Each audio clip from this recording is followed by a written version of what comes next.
తిరుగుతూ ఉండేటప్పటికల్లా ఇంకేముంది, ఈ మా దరిద్రుడు ఎప్పుడు నన్ను తిరుగుతూ ఉన్నాడు రా, మా నాన్న నాకేం సుఖం లేదురా అని ఇంకో పిల్లవాడికి చెప్పుకున్నాడట.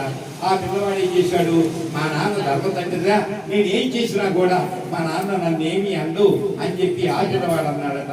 ఇంకేముంది, కొన్నాళ్ళు ఇట్లాగే అయిపోయింది. చదువుకున్నారు, ఉద్యోగం దగ్గరికి వచ్చేసారు.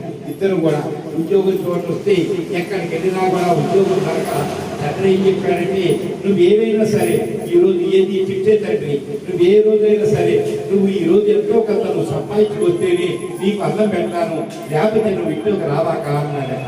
అనగానే పిల్లవాడికి భయవేసింది.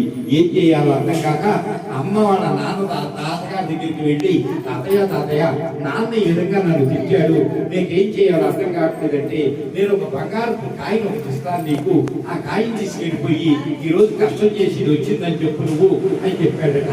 చెప్పేటప్పటికి ఇంకేముంది,